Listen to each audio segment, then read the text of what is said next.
Nós tivemos amanhã a apresentação do Vitinho. É o homem para substituir o Vinícius Júnior, que deve estrear amanhã na equipe do Real Madrid, jogo que você vai curtir aqui no Fox Sports contra o United a partir das 9 horas da noite. Então, o Vitinho tem só 24 anos, né? Ele é garotão ainda, tem muito para dar ainda no futebol, não é um veterano, não é um jogador cansado, ao contrário. E é um jogador de muita qualidade. Sinceramente, eu acho ele muito bom jogador. Eu não sei se ali não... O grande problema do Vitinho é o extracampo, é o que gravita em torno do futebol. E essas distrações acabaram tirando o foco do jogador na profissão dele. Eu acho ele muito bom jogador. Eu não sei se tecnicamente ele é inferior ao Vinícius Júnior, não. Eu acho o Vitinho muito bom jogador. Aliás, eu achava que na Europa ele ia vingar, ia dar certo, ia lá pro Shakhtar, o Shakhtar ia para um grande centro europeu jogar futebol. Mas eu não sei o que aconteceu com esse rapaz exatamente na Europa, mas aqui no Brasil o que se sabe é isso, né? É que ele precisava ser um pouquinho mais dedicado à profissão. Ele é muito bom jogador, sabe fazer gol, é rápido, finaliza bem. Eu acho que o Flamengo fez uma ótima contratação. Vamos aos números do Vitinho aqui no futebol brasileiro. A gente começa com os números dele na equipe do Botafogo. Vamos lá. No Botafogo foram 16 jogos, 4 gols, jogou pouco, né? 16 jogos apenas. Aí depois a gente tem o Vitinho no Internacional. Em 2015, vamos aos números do Vitinho no Internacional. 33 jogos, 11 gols. E vamos também a mais uma temporada dele na equipe do Internacional. Em 2016, foram 27 jogos e 8 gols. Mas nesse ano aí, ele acabou caindo para a segunda divisão internacional. Eu acho que é muito importante nesses gráficos, especialmente quando a gente conta com jogadores ofensivos de frente, você mostrar as assistências dele. Verdade. Porque às vezes ele faz 8 gols, mas ele deu 8 assistências. Então ele participa de 16 gols e 30 do seu time. É um número muito expressivo. Se você pegar, por exemplo, em 30 jogos ele fez 8 gols. Aparentemente, mas ele deu 8 assistências. Sem contar aqueles passos que o jogador dá, que o fulano chega na cara do gol e erra. E eu acho que o futebol, isso deveria ser contado como assistência, ao contrário do basquete. O basquete tem muito, o jogo é muito dinâmico.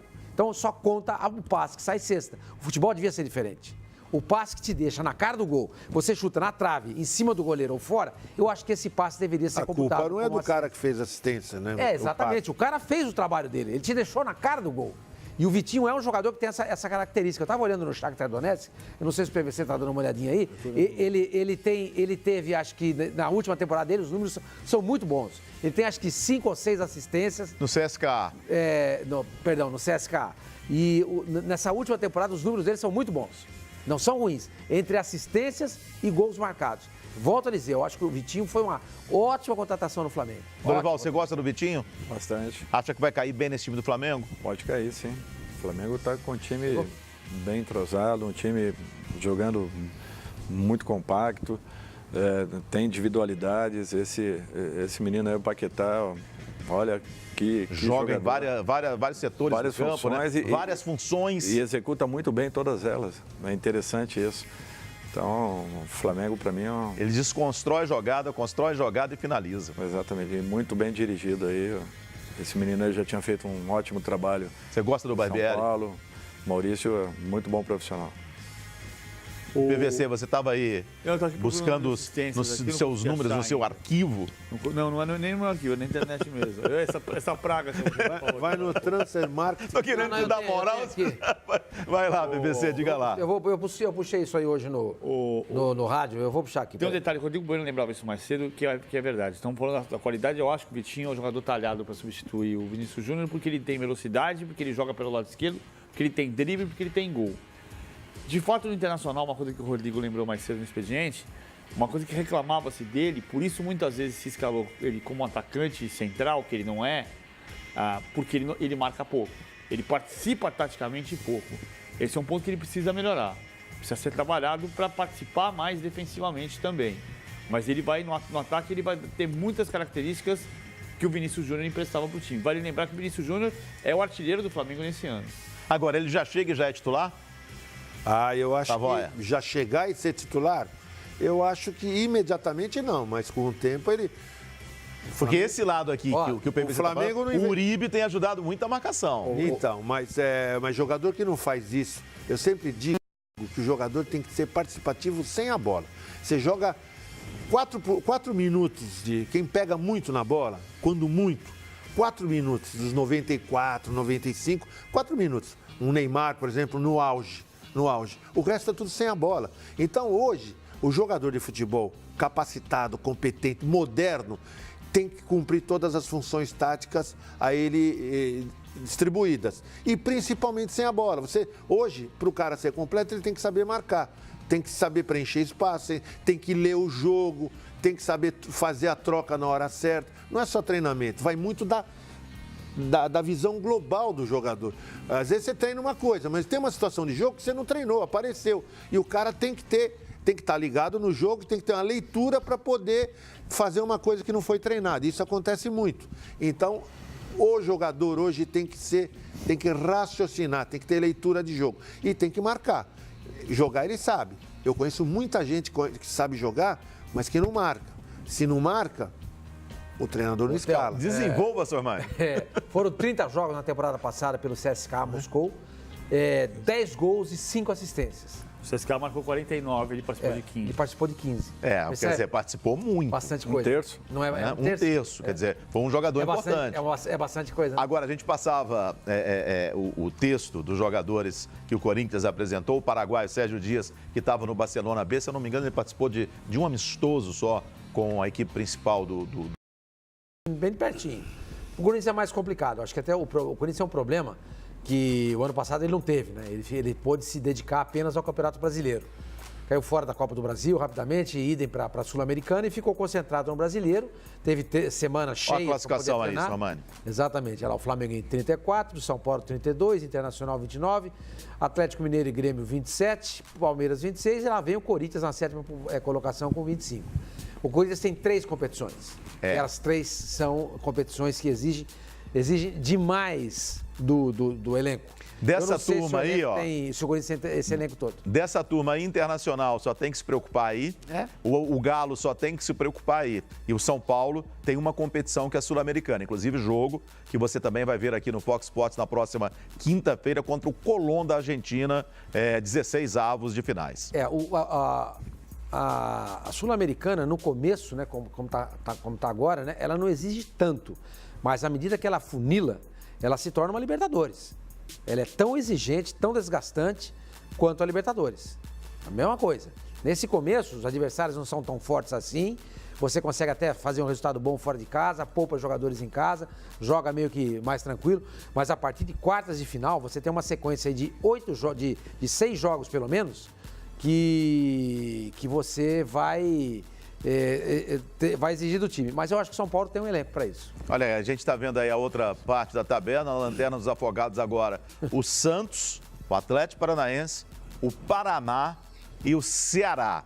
O Ceará, aos pouquinhos, ele vai buscando uma recuperação. O problema é que estava muito ponto atrás. Claro. Mas ele acabou contratando jogadores que ele foi desmontado no meio do campeonato também. O Lisca começa a fazer o trabalho. Teve o problema da rápida passagem do Jorginho, né? A passagem relâmpago, que causou problemas também para o Ceará. E tá aí, ó. Vai mudar muita coisa? Como o Lisca se identifica com o Ceará, né? É impressionante. Ontem a torcida fez a festa.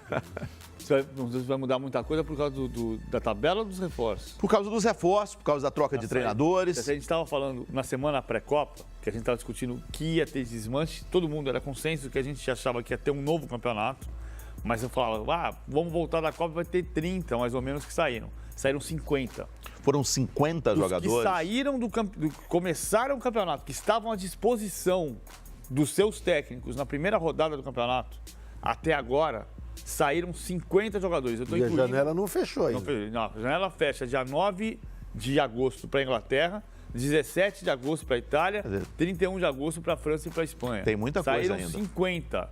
Contando o Vitor Bueno, que está acertando a ida para o Dinamo de Kiev, não está assinado o contrato, mas ele foi para a Ucrânia. Então, pode até voltar, mas são 50. O recorde, que é uma contabilidade minha, pode até ter alguma imprecisão, alguém descobriu alguma coisa diferente. 2003 foi o primeiro campeonato de pontos corridos, saíram 60. Só que eram 46 rodadas. Quer dizer, proporcionalmente saíram mais jogadores agora. Pô, podem sair mais 10. Ainda podem sair. Pode sair, mas tem mais um mês ainda de janela, quase. E aí, Dorival? Quando a gente estava conversando aqui, falava assim, aí a culpa é do treinador. Acontece isso na Europa? Seria interessante isso aqui. E agora? E os treinadores? Como o processo de avaliação muda? Altera alguma coisa? Não. Ninguém leva em consideração. Na rodada de quarta-feira, alguém vai pensar que o Santos perdeu 2-3, que o Corinthians perdeu, o Flamengo perdeu? Não. Enfim, ninguém. O Vitinho está chegando, ele já tem que jogar. E vai jogar, e tem que resolver. É assim. É o reforço. Os clubes da Europa que ainda tem alguma verba, eles esperam até o final da janela para tentar algum jogador no preço melhor. E ainda vão sair jogadores importantíssimos do campeonato. Então, na última semana que vem... Desde a Copa do Mundo, eu estou dizendo, Lucas Paquetá, eu não tenho a certeza que ele pode sair. Que ele não sai pode sair a qualquer momento. Do Flamengo. Pode ser, porque, queira ou não, é pagar uma multa rescisória, a multa, né, estipulada e ponto. Não, tem muitos clubes que podem fazer. 40, 50 milhões de para euros. um jogador desse? Para eles pagam aquilo que eles pagam lá, para jogadores europeus, impressionante. Depois de 2 anos, vende por uns... Nós estamos falando da saída de jogadores e a gente tem os jogos das equipes que estão disputando o título, nesse momento, do Campeonato Brasileiro, do mês de agosto. Vamos ver quem tem mais pedreira nesse mês de agosto com relação ao Campeonato Brasileiro. Vamos lá. Olha só o Flamengo. Isso é Campeonato Brasileiro, hein, gente? Grêmio e Flamengo, na Arena do Grêmio no sábado. Depois pega o Cruzeiro, Atlético Paranaense e Flamengo, o Atlético tentando sair do rebaixamento. Depois pega o Vitória, que não está com vida boa também, e joga lá em Belo Horizonte contra o América. Mas isso é no Campeonato Brasileiro. Só o Campeonato Brasileiro. Só que a gente está analisando só o Campeonato Brasileiro, porque se a gente pegar o Flamengo aí, tem pedreira também na Copa do Brasil e tem também pedreira na Libertadores. Tá fácil a vida do Flamengo? Olha aqui, deixa na puder ficar. Antes do Grêmio, tem o Grêmio na Copa do Brasil. Depois do Grêmio, tem o Cruzeiro na Libertadores. Depois do Cruzeiro, antes do Atlético Paranaense, tem o Cruzeiro na Libertadores. E antes do Vitória, tem o Grêmio de novo na Copa do Brasil. Ou seja, tem... Quer dizer, tem mais 4 jogos aí, com Grêmio e Cruzeiro. E aí o Vitinho vai... Quer dizer, o Maurício vai treinar o Vitinho de que maneira para poder entrar no time do Flamengo? No videogame. Em que momento? No videogame. Que dia? No WhatsApp. Pois é. É essa a nossa vida. Só, mano, a vida do Flamengo. Se passar agosto, como líder... O problema do Flamengo é em relação aos jogos da Copa do Brasil e Libertadores. Porque a tabela no Campeonato Brasileiro, à exceção dos 2 primeiros jogos, os outros 3 são ganháveis. Mas você mas você pode jogar na reserva. Claro, poupando. Lógico. Estou dizendo aqui, teoricamente, o Atlético é o melhor time entre os 3 de baixo. Mas o Atlético não vive um grande momento. Está lá embaixo na zona de rebaixamento. O Flamengo, se quiser ganhar o Campeonato Brasileiro, ele tem que pegar esse jogo aí contra o Atlético e tem que ganhar. Como ele deixou 2 pontos na semana passada na Vila Belmiro. Ele teria que vencer o Santos também. Estou de acordo pelo que o Atlético faz na tabela, que está ainda na zona de rebaixamento. O Atlético na 18ª colocação com 13 pontos. Mas o Atlético fez 2 bons jogos essa semana. O Atlético mudou essa semana. O Atlético ganhou bem do Peñarol, jogou bem contra o Peñarol e jogou uma grande partida contra o Vitória. Mudou a forma do time jogar, está jogando 4-2-3-1, o Thiago Nunes mudou o jeito do time, entrou Marcelo Cirino do lado direito, é um outro time. Acho que vai ser mais difícil quando chegar o dia 19. Concordo com você. Desses 3 aí é o mais difícil. Mas volto a dizer, quem quer ser campeão brasileiro tem que chegar nesse jogo, tem que ganhar. Claro. Vamos ver a situação agora da equipe do São Paulo.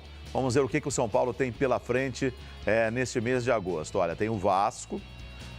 Isso só no Campeonato Brasileiro. O Sport pega o Sport agora, fora, né? Chapecoense em casa, Paraná fora e pega o Ceará em casa. E aí tem o Colón. Na quinta-feira pega o Colón e depois na Sul-Americana. O São Paulo só está na Sul-Americana. Ele vai ter de novo o Colón entre algum jogo aí que eu não lembro qual é. Depois do Sport. Entre o Vasco e o Sport tem uma semana cheia de treino. Então, é uma vantagem em relação ao Flamengo. Quando que ele viaja para a Argentina para jogar contra o Colón? No dia 15 ele joga contra o Colón. 15 ou 16. Então vai viajar ou no dia 12 ou no dia 13. Exatamente, isso que eu falei. Olha os jogos do São Paulo. Vasco. Gente, com todo respeito ao Vasco. O Vasco não é um time que vem incomodar quem quer ser campeão. Tá? Sport, idem. Chapecoense, a mesma coisa. Paraná, também. E o Ceará também. Então, eu acho que no final do mês de agosto, em função da tabela de jogos de São Paulo e Flamengo, o São Paulo pode entrar setembro na liderança do Campeonato Brasileiro. Você concorda, Salvaia? Olha, eu entrar concordo. setembro, Eu só tenho uma Já dúvida. dizia o Flávio Venturini, né? Eu só tenho uma dúvida. Você lembra no ano passado, quando os caras, o ano passado, do retrasado, os caras já sacaram como joga o Corinthians. O São Paulo joga no contra-ataque, né? Marca muito bem, controla o adversário e tem um contra-ataque muito eficiente. O adversário vai tomar cuidado com isso, os adversários. Tá, e vai ter jogos em casa contra a Chapecoense. Que os caras não vão sair.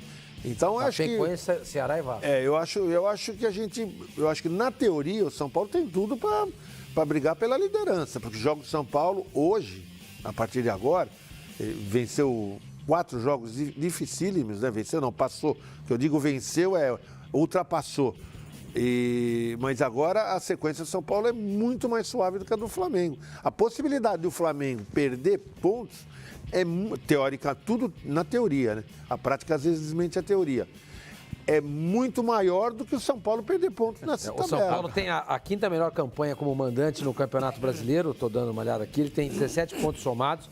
A melhor a campanha como mandante é do Flamengo, 22 pontos. Diferença de 5 pontos aí, depois vem o Internacional com 20 pontos, Atlético 19, Corinthians 18 e o São Paulo com 17. Isso que você falou agora há pouco, Reforçando aí o que o Salvaia falou. Você falou agora há pouco, é importante. O ano passado a gente tinha um esboço, né? Uma primeira lição de como seria o Campeonato Brasileiro com os times jogando o Libertadores até o final do ano, Copa do Brasil até o final do ano. A primeira lição foi quem pôde se concentrar só no brasileiro ganhou o campeonato. E aí a gente vai ver agora um time que só vai se concentrar no brasileiro, como é que vai ser o mês de agosto do Internacional. E aí você continua. PVC, vamos lá, vamos para o Internacional.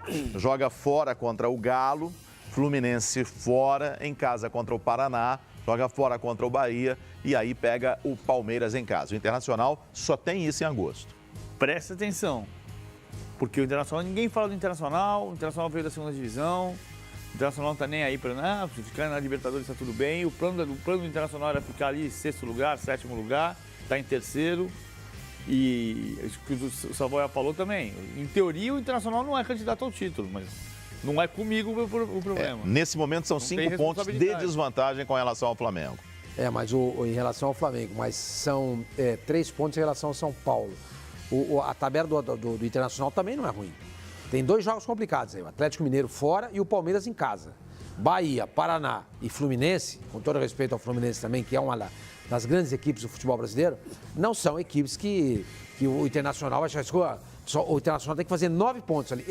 Entre o Atlético e o Palmeiras, para quem quer ser campeão, volto a dizer, quem quer ser campeão tem que fazer 9 pontos ali. Tem que fazer 9 pontos ali. Beliscar um pontinho com o Atlético em Minas. Se não ganhar do Palmeiras, nada de outro mundo. É o Palmeiras. Certo? Mas o ideal é pelo menos pontuar. Pega o Palmeiras em casa, né? Em casa. Mas o Cruzeiro pegou São Paulo no Minas. Não.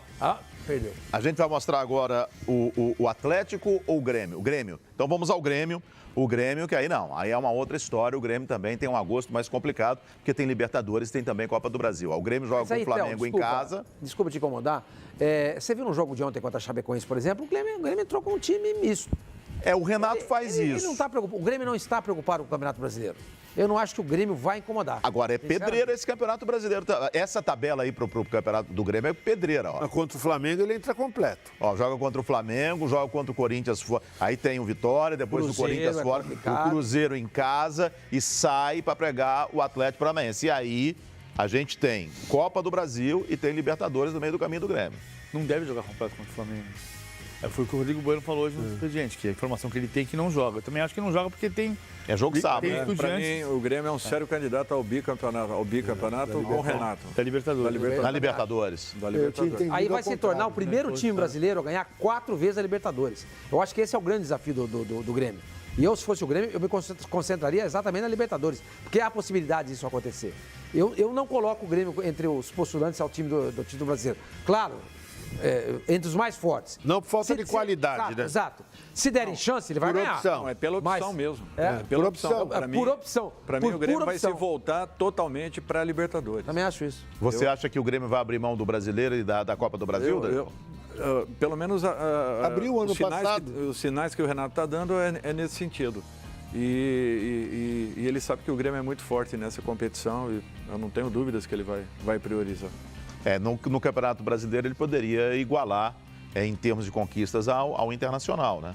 Se conquistar o Campeonato Brasileiro deste ano. Vamos ver agora a situação do Atlético Mineiro, do Galo. O Galo só preocupa com estes jogos aí, só preocupa com o Campeonato Brasileiro. Joga em casa contra o Inter, joga em casa contra o Santos, sai para pegar o Botafogo, joga em casa contra o Vasco e joga fora contra o Vitória. Mas vem de empate contra o Bahia, que está na zona de rebaixamento, que é o que o Fisormani falou agora há pouco. O time que quer ser campeão tem que ganhar esse jogo. Com o Bahia, mas aí é o encontro do que estava dizendo o Dorival. O Atlético perde ponto para o Bahia, é verdade. O Atlético perdeu o Otero e o artilheiro do campeonato, que era o Roger Guedes. Que ainda é o artilheiro junto com o Pedro. Exatamente. Você perdeu duas peças que transformam o time. Arrebenta com o time, e o Casares não tá jogando. Duro, Theo. Até você repor os jogadores, pode trazer jogadores de qualidade. Às vezes, não é só plugar e vai acender, não é assim. Ele tem que se adaptar, ele tem que buscar um posicionamento, você tem que conhecer um pouco mais o atleta. E aqueles que já estavam, queira ou não, vinham ali produzindo com naturalidade, né? Dentro de uma normalidade. E isso aí tem um peso muito grande. Até você encontrar novamente um caminho, está acontecendo isso aí com Fortaleza. Fortaleza perdeu alguns jogadores, alguns com depois lesões. de 4 jogos voltou a vencer agora. Exatamente. O Rogério com tempo, com calma, foi lá, foi ajustando, buscou decisivo. Para a gente encerrar o especial Brasileirão, vamos ver como é que estava o Campeonato Brasileiro G6 nos últimos anos. A gente tem hoje o Flamengo, São Paulo, Internacional, Atlético Mineiro, Grêmio e Palmeiras no G6. Vamos ver em 2016, na 16ª rodada, como é que estava o Campeonato Brasileiro para ver se esses times aqui figuravam também. Palmeiras, isso em 2016. Palmeiras, Corinthians, Grêmio, Santos, Atlético Paranaense e Flamengo, isso em 2016. 3 dos 6 atuais estavam em 2016. E a gente tem ali 2 que estão no rebaixamento agora. O Santos virou na liderança, o próximo à liderança nesse primeiro turno, e o Flamengo líder ou vice-líder, alguma coisa assim. Acho que o Santos virou um ponto. O Corinthians virou 2 pontos atrás, o Santos virou um ponto atrás. Atrás Palmeiras foi campeão do turno. Palmeiras foi campeão do turno. O Santos perdeu a liderança ao ser derrotado pelo América. Pelo América lá em Minas, 1-0. Às 11 horas da manhã, saindo de um jogo de quarta-feira em Cuiabá contra o Flamengo. Assim. Vamos ver 2017? Como é que estava na 16ª rodada? Olha o Corinthians aí. Corinthians, Grêmio. Olha o Santos aí. Flamengo aí. Palmeiras aí e o Sport aí. Os mesmos 3 frequentadores. Grêmio, Flamengo e Palmeiras. 3 dos 6. Só que a reflexão disso aqui é incrível. O Brasileirão tem todos os problemas técnicos que a gente conhece e tem uma grande qualidade que é a imprevisibilidade, o equilíbrio. Então você pega o campeão do ano passado, Corinthians, não ficou entre os 4 melhores de 2016. Ficou em 7º lugar, não ficou entre os 6 melhores de 2016. O campeão de 2016, o Palmeiras, não ficava entre os 4 melhores desde 2008. O campeão de 2015, o Corinthians, tinha sido o 4º colocado de 2014. O campeão de 2014 tinha sido campeão em 2013. Mas o campeão de 2013, que era o Cruzeiro, tinha sido o 9º colocado em 2012. Isso é incrível. Se você pegar... Só acontece no Brasil isso. Só no Brasil. Um pouquinho na Argentina, mas assim, só no Brasil. Pegar os grandes campeonatos. O holandês, o francês, o português, o alemão, o inglês, o espanhol, italiano. O campeão do ano passado, na Itália, foi campeão do ano retrasado e do outro, sim, do outro e do outro. Sim. E está entre os 3 primeiros do ano seguinte. Exatamente. E só para a gente atualizar, vamos ver como é que está 2018, né? Como é que está a classificação em 2018, os 6 primeiros colocados. Vamos lá. A gente tem aí o Flamengo, com 34, 2 de vantagem para o São Paulo, Internacional, o Atlético, o Grêmio e o Palmeiras. É só para o torcedor fazer esse acompanhamento nos últimos anos do Campeonato Brasileiro. Ponto final, já subiu a plaquetinha de 1 minuto de acréscimo, esse 1 minuto já está acabando. Sormani, muito obrigado mais uma vez, muito bacana. Valeu. Muito obrigado. E para começar começar, o líder do Campeonato Brasileiro, por lá tem gente nova. O Vitinho foi apresentado, recebeu a camisa 14 e disse que jogar no rubro-negro é um sonho de infância. Pois é, e olha, ele tá com tanta vontade que já pode aparecer até entre os titulares na quarta-feira no mata-mata contra o Grêmio pela Copa do Brasil. A camisa 14 ele já havia vestido no Maracanã, mas agora é mais oficial do que nunca. O novo jogador do Flamengo foi apresentado no Ninho do Urubu na manhã desta segunda-feira e falou sobre a emoção vivida no intervalo diante do esporte. Foi incrível, não tinha nem palavras assim. Eu estava muito emocionado, né? Eu não consegui nem chorar porque eu já tinha chorado tudo que eu já tinha para chorar antes.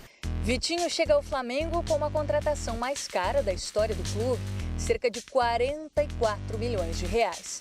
Prestígio para um antigo torcedor que lembra de momentos marcantes da história rubro-negra.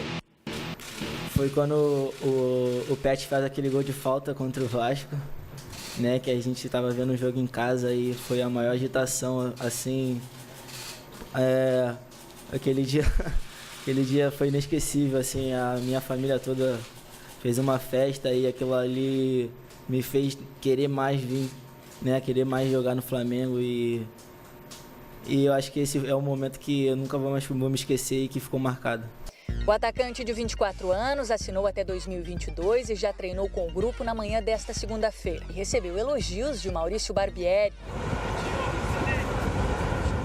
O nome dele já apareceu no boletim informativo diário da CBF, portanto, o jogador está liberado para estrear contra o Grêmio na quarta-feira pela Copa do Brasil.